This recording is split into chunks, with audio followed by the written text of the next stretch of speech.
Greetings, ladies and gents, and welcome to this latest edition of Free TFOS, where I take old stories I've narrated and update into modern audio standards. This particular story is called The Cost of Staying Behind, written by Angry-viola.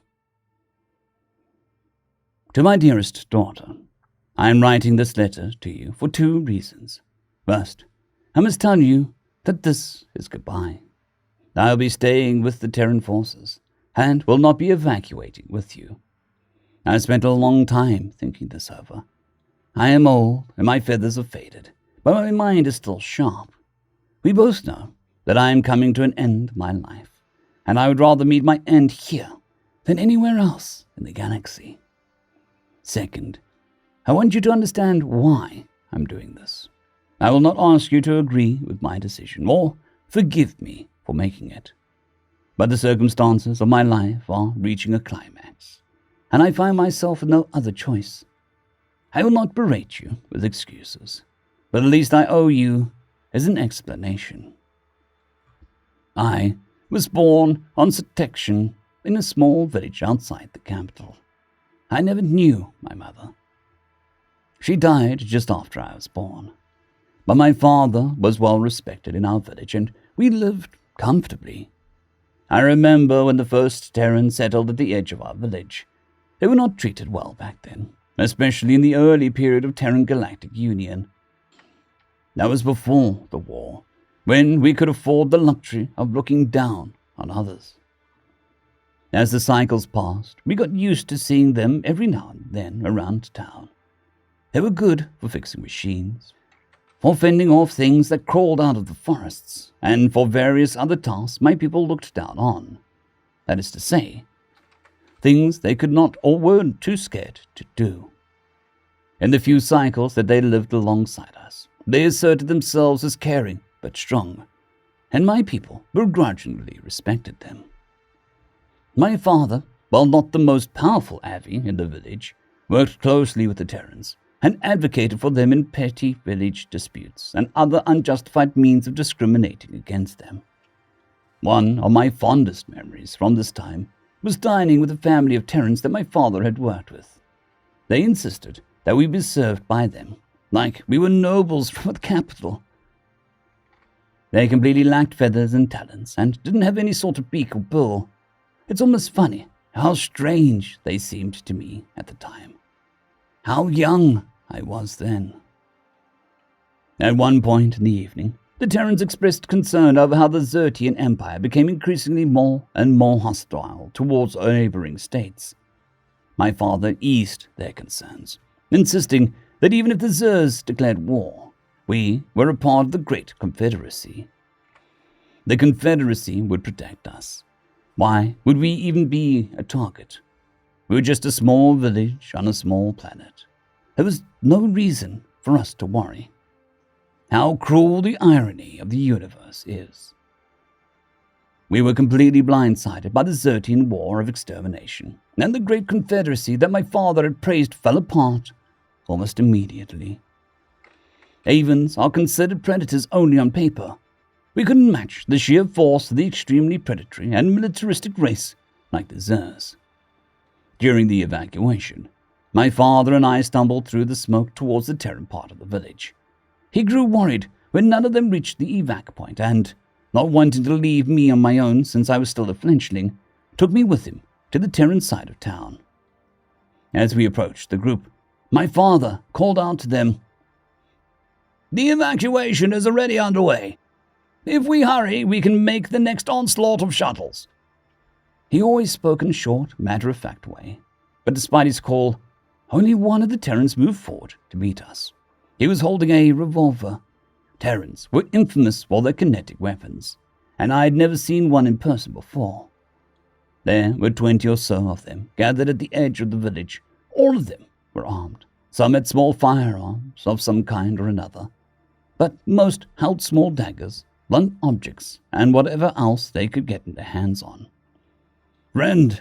Terrans lacked the ability to pronounce Avan names and usually referred to Avi formally as Mr. or Miss. Rend was his title, exclusively held by my father. "We're going to hold off the Zertian forces for as long as we can. Take your son and get the hell out of here." This took my father back, He was known for never losing his composure. But when the Terran said this, his feathers visibly ruffled. And he frantically screeched his next words, "You will die! Please, come with us! Evacuate!" The Terran placed his hand on my father's shoulder. "Everyone here knows the cost of staying behind, but the Zertian forces will be here any minute now. If we don't do this, no one will make it off this goddamn rock." My father looked into the Terran's eyes, and they said nothing for a long time. Without looking down at me, he spoke. "Son, run to the evac point. Do not stop and do not look back. I will meet you there." "Dad, now!"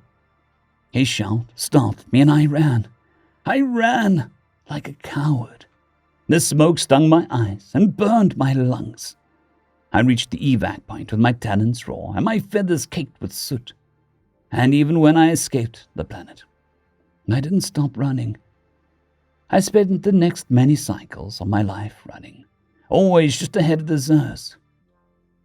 I never saw my father again, but I didn't care. For so long I felt as though he abandoned me with those damned Terrans. The planet fell within a month, and within a cycle it was deemed uninhabitable. He died for nothing, and I hated him. During my travels, I spent time with nearly every major species in the galaxy. But it seemed, no matter where I went, I always ended up on a Terran ship or with a Terran crew. I hated them at first, the species that convinced my father to die like an owie. But the more time I spent with them, the more I came to understand them. I eventually understood that my father didn't die for nothing. He died for me. I grieved my father long after he died, and when I did, I was comforted by Terrans. After many cycles of traveling and living with Terrans, I became a Terran outreach ambassador. Most species were more trusting of an Avi than a Terran, and I laid the groundwork for many alliances needed to face the oncoming Xertian threat.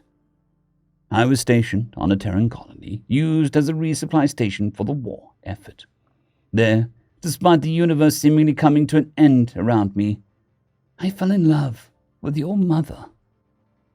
She was an extremely traditionalist Avi, and by the end I acted more Terran than Avi. As the Terrans say, opposites attract. Within the next couple of cycles, we had you, and another couple cycles later, your mother passed away.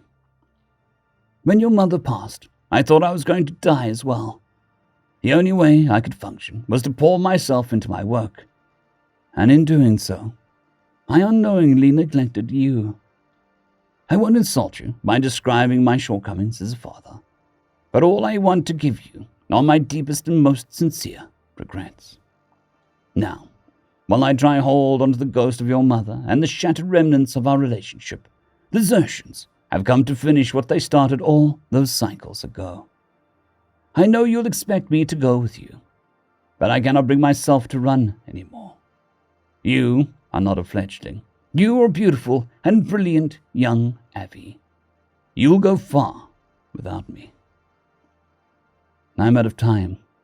I hope you understand why I'm doing this, and that I love you. Love from this life and the next. Your father. I would like to thank our T5 members and patrons, Casper Arnholtz, John Creighton, Vidmori, 050, Dragzoon WRE, and Elijah Silvercross. Thank you very much.